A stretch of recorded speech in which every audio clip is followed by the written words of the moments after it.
Good morning বন্ধুরা, কেমন আছেন সবাই? আশা করছি সবাই খুব ভালো আছেন, আর আমিও কিন্তু খুব ভালো আছি। আজ হলো বছরের শেষ দিন, 31শে ডিসেম্বর 2023। কালকেই কিন্তু 2024 পড়ে যাচ্ছে 1 জানুয়ারি। তো তোমাদের সবাইকেই জানাই আগাম শুভেচ্ছা বার্তা, হ্যাপি নিউ ইয়ার। তো আমরা সকাল সকাল রেডি সেডি হয়েই কিন্তু বেরিয়ে পড়েছি ঘুরতে যাওয়ার উদ্দেশ্যে। কোথায় যাচ্ছি তোমরা অনেকেই থাম্বনেল দেখে বুঝতে পেরে গেছো যে আজ আমরা যাচ্ছি ইকো পার্ক।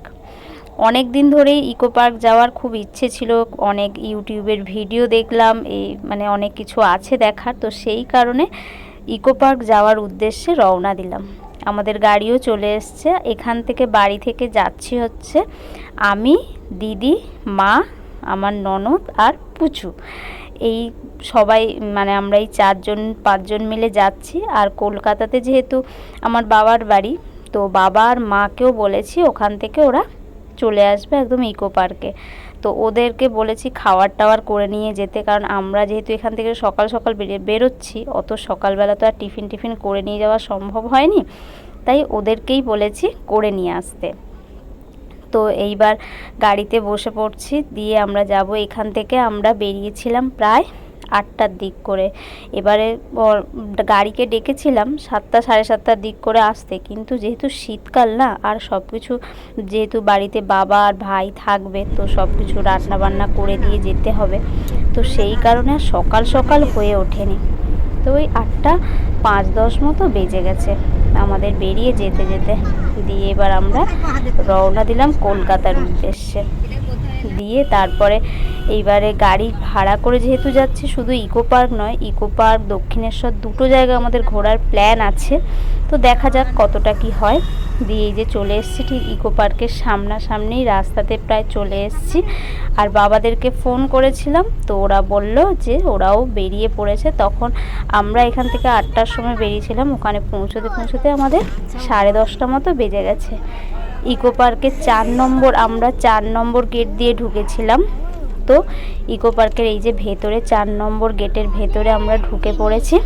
দিয়ে এইবার তোমাদেরকে দেখাচ্ছি, এই যে আমাদের কিন্তু টিকিটও কাটা হয়ে গেছিলো, আর তখনও পর্যন্ত বাবা আর মা এখনও এসে পৌঁছায়নি। তো সেই জন্য আমরা দাঁড়িয়েছিলাম বাইরে কিছুক্ষণ। দিয়ে তারপরে বাবা মা আসার পরে আমাদের প্রত্যেকের টিকিট মূল্য ছিল 30 টাকা করে। তো সবার টিকিট কেটে ঢুকেছি। 4 নম্বর গেট দিয়ে ঢুকেই প্রথমে যেটা আমরা দেখব সেটা হচ্ছে 7 ওয়ান্ডার্স। যেটা 7 ওয়ান্ডার্সে ঢোকার জন্য কিন্তু মাথা পিছু আবার 30 টাকা করে আমাদের লেগেছিল। তো ঢুকে পড়েছি। দিয়ে প্রথমেই আমরা দেখলাম যে পিরামিড, তারপরে এই যে রোমের হচ্ছে গিয়ে যেগুলো তাজমহল, রোমের প্রাচীর, তারপরে চীনের প্রাচীর, রোমের কি ওই যে যেখানে যুদ্ধ হতো, তো সেইগুলো হচ্ছে মানুষ আর পশুদের যে যুদ্ধ হতো। আর এইটা ওই যে সব ওইদিকে হচ্ছে গিয়ে যীশু খ্রিস্টের আর এদিকে হচ্ছে গিয়ে সব এগুলো, মানে যে যাই হোক যেগুলো দেখার ছিল মোটামুটি ওই 4 নম্বর গেটে ঢুকে যেটুকু দেখার, ওই 4 নম্বর গেটেই এই 7টা আশ্চর্য জিনিস ছিল, সেইগুলোই দেখা হয়েছে। তো এই দিয়ে তারপরে ভেতরে ঢুকলাম। দিয়ে এইটা হচ্ছে কি যেটা পশুদের সঙ্গে মানুষের যে যুদ্ধ হতো, তো সেইটাও দেখলাম। দিয়ে 7 ওয়ান্ডার্স দেখে আমাদের বেরোতে প্রায় বেজে গেছিলো 1:30 মতো। তো 1:30 মতো বেজে যাওয়ার পর ভাবলাম যে সকাল থেকে তো আমাদের কিছু খাওয়াও হয়নি, তাই খেয়ে নিয়েছিলাম একটুখানি বসে। আর তারপরে হয়েছে আর এক কাণ্ড। 7 ওয়ান্ডার্স তো তখনই ঢুকেই সঙ্গে সঙ্গে সামনে পড়েছে, দেখা হয়ে গেছে, খুব ভালো কথা। তারপরে এই যে আমরা খেতে বসেছিলাম, এইখানে মা চাদর সব কিছুই প্রায় নিয়ে এসেছিলো, বেশ আমাদের সুবিধাই হয়েছিল। লুচি আর আলুর দম করে নিয়ে এসেছিলো। আমরা একটা ওইখান থেকে বেরিয়েই একটা এতে বসে আমরা সব খাওয়া দাওয়াগুলো করে নিচ্ছি। তারপরেই হলো আমাদের মেন যে আসলে কি বলো তো, ইকো পার্ক যেতে গেলে না অনেক কিছু জেনে শুনে, মানে আমরা তো কোনোদিনও যাইনি, তারপরে যাওয়া হয়েছিল, তো একদিনে তুমি পুরোটা ঘুরতে পারবে না। আর এত বড় এরিয়া জুড়ে জায়গাটা যে একদিনে সব দেখে উঠতে পারবে না, পুরো পাটা না ব্যথা হয়ে যাবে তোমার মানে যেতে। আর মানে ওইখানে বেস্ট মানে কি বলো তো, যে কাপেলরা যারা মানে ফ্যামিলি নিয়ে তো অনেকেই গেছে, প্রচুর ভিড় হয়েছিল ওই দিনে। আর প্রথম দিকটাতে অতটা ভিড় হয়নি, দুপুরের দিকটাতে প্রচুর পরিমাণে ভিড় হয়েছিল। আর 4 নম্বর গেট দিয়ে বেরিয়ে তারপরে ওইখানে খাওয়া দাওয়া করে আমরা যখন আবার 3 নম্বরের দিকে আসছিলাম, তখন ওইখানে marks garden, sculpture garden, rain forest, এগুলো সব কিছু ছিল।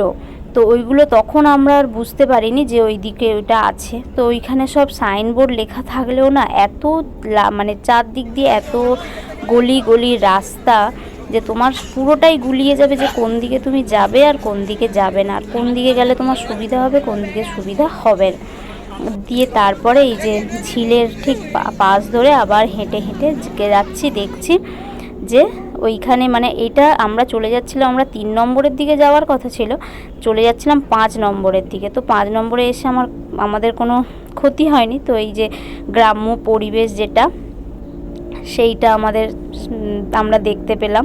তো ভেতরে ঢোকার জন্য ছিল 10 টাকা করে মাথা পিছু।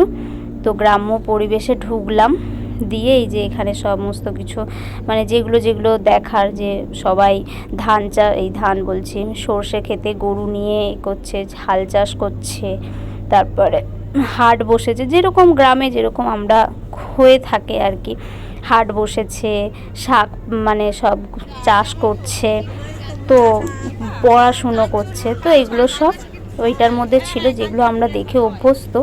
আমাদের কাছে এইগুলোর কোনো নতুনত্ব ছিল না, কিন্তু যারা শহরে থাকে তাদের কাছে অবশ্যই এটা নতুনত্বের একটা ব্যাপার। তারা তো আর এইগুলো সম্বন্ধে অতটা তারা দেখেনি বা জানে না, তো তাদের কাছে একটা নতুন ভাব আছে। তো তারপরে যেই ফুলটা তোমাদেরকে দেখালাম, ওইটা আমি জানতাম না যে ওটা কাঞ্চন ফুল। তো এই ফার্স্ট আমি কাঞ্চন ফুল দেখলাম। তো এটাই একটা বেশ ভালো ব্যাপার ছিল এখানে, যে কাঞ্চন ফুলটা আমি চিনলাম। তো তারপরে এবার বাচ্চা কাচ্চা বলাটা ভুল। তো এইসব আমরা এই যে যাচ্ছি সব দেখবো, কিন্তু মানে যাই হোক তোমার হেঁটে হেঁটে পুরো পা ব্যথা হয়ে গেছিলো, যে কোন দিকে যাচ্ছি কি দেখছি কিছুই বুঝতে পারছি না। প্রথমে তো ওইটুখানি আমাদের দেখা হয়ে গেল। এবার যাদের কলকাতাতে বাড়ি তাদের বাবু একটুখানি গেলাম, একটু দেখলাম, ওইটা ঠিক আছে পুষিয়ে যায় জানো তো। কিন্তু আমাদের এই গ্রাম থেকে শহরে গিয়ে ওইগুলো দেখতে গাড়ি ভাড়ার খরচা সমস্ত কিছু নিয়ে না, মানে ওইটা দেখে ঠিক পোষাবে না। এবারে যারা অনেকে, তা বলে কি আর কেউ যাচ্ছে না? না, নিশ্চয়ই নয়, সবাই যাচ্ছে। সবাই না এই ইউটিউবের ভিডিও দেখে সবাই যাচ্ছে, সবাই হচ্ছে গিয়ে দেখছে, সেটা ঠিক আছে। কিন্তু ওরকম আমরাও যেরকম একটা ফিল করছিলাম যে দূর কী করতে এলাম, কিছুই তো নেই দেখার, কি দেখবো এগুলো। তো সেরকম না, এরকম অনেক মানুষকে আমি দেখেছি যে যারা বলতে যাচ্ছে, হ্যাঁ সবাই ইকো পার্ক বলে চলে আসছে, আর ইকো পার্কে কী আছে, কিছুই তো নেই, সবাই ভিডিও দেখে চলে এসছে, শুধু হাঁটো হেঁটে হেঁটে পা ব্যথা করো, আর কিছুই না। এরকম আমি অনেককে বলতে শুনেছি, হাসাহাসি করতে শুনেছি। তো আমাদেরও যেরকম ফিলটা হচ্ছিল, এরকম মানে দেখে একটা হলো যে এরকম অনেকের মধ্যে এরকম একটা ফিল হচ্ছে যে কি দেখতে এসছি আমরা। তো যাই হোক, পুরো হয়তো ইকো পার্কটা পুরোটা ঘুরতে পারলে হয়তো কিছু দেখাচ্ছিল, আমরা অতটা ঘুরতে পারিনি। আমরা 4 নম্বর গেট দিয়ে ঢুকে ওইটুকুনি দেখে তারপরে আবার এই গ্রাম্য পরিবেশটা দেখে ঝিলটা দেখতে পেলাম। ঝিলের ওপারে যে আইফেল টাওয়ার, সেটা দেখতে পেয়েছিলাম একটুখানি। তো এইটুকুই। যাই হোক, তবু মার্কস গার্ডেন, যেটা মার্কসে ছিল 4 নম্বর গেট থেকে বেরিয়েই মার্কস গার্ডেনটা একটু দেখতে পেয়েছিলাম। আর যাওয়ার পথে এই যে তখন আমরা যখন বেরোই এখান থেকে, তখন বেজে গেছিলো প্রায় 3:30 4টে মতো বেজে গেছিলো। দিয়ে তারপরে এই যে ঢোকার মুখে বেরোনোর সময় দেখছি যে স্কাল্পচারাল গার্ডেনের ঠিক সামনেই এরকম ফুলের পুরো বাগান, আর তারপরে স্কাল্পচার গার্ডেনের ভেতরে আমরা এই যে প্রবেশ করছি। এখানে ওই যে রাজা রামমোহন রায়ের যে সতীদাহ প্রথা এই সমস্ত নিয়ে যে হচ্ছে গিয়ে একটা সেই সমস্ত সম্বন্ধেই সব কিছু আছে এখানে করা। তো যাই হোক, মোটামুটি খারাপ নয়, ভালোই, কিন্তু আমাদের ঠিকঠাক পোষায়নি দেখে। শুধু হেঁটে হেঁটে পা ব্যথা ছাড়া আর কিছুই সেরকম আমরা বুঝতে পারলাম না। শুধু দুপুরের দিকে তো প্রচুর পরিমাণে ভিড় হয়েছিল, এমনকি বাচ্চা টাচ্চা হারিয়ে পর্যন্ত যাচ্ছিল। সবাই হচ্ছে অ্যানাউন্স করে বলছিল যে বাচ্চা হারিয়ে গেছে। তো যাই হোক, মোটামুটি একটা ঘুরতে অনেক দিন পর আমরা একটা ঘুরতে যেতে পেরেছি, ঘুরে এসেছি, এটাই আমাদের কাছে অনেক। তারপর এখান থেকে আমরা বেরিয়ে পড়লাম, তখন বাজে প্রায় 4টে 5-10 মতো, দিয়ে আমরাও বেরিয়ে পড়লাম। আর সূর্য মামাও যাচ্ছে, পশ্চিম আকাশে অস্ত যাচ্ছে।